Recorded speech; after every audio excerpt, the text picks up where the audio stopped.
ఇది లింగపురం గ్రామం. ఇది మన రామాంజనేయులు ఫస్ట్ నుంచి మన అప్సైటీ వాడినాడు. ఆయన మాటల్లోనే విందాం బుడల చేనుకి ఏ విధంగా ఉందనేది.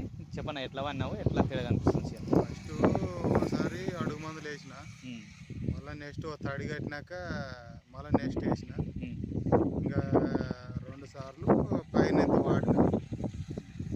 ఇట్లా ఈ విధంగా ఈ చేను ఉంది. నలుపు గ్రోతింగ్ కొంచెం బాగుంది చేను అయితే.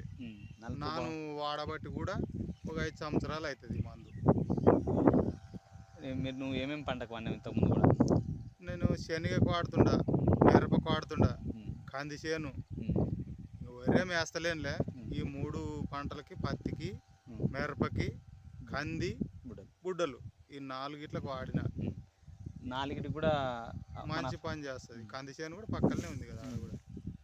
అది కూడా బుడ్డలు కాపు బాగా అయితే జబర్దస్త్ పట్టింది అది కంది చేను కూడా. అంటే ఇప్పుడు బుడ్డల చేను అయితే మనం వేసినప్పుడల్లా వేస్తున్నా. ఇప్పుడు 2 ఎకరాలకు వచ్చేసి 8 జంతుల మందు వేసిన, అంతే. తక్కువ వేసిన మందు. ఆ మందు వలన ఈ చేను ఈ నలుపు ఉంది, ఈ విధంగా ఉంది. మన అప్సైటీ 2 మాటలు వేసినాం, 2 మాటలు వేసిన, పైన స్ప్రే చేసినాం.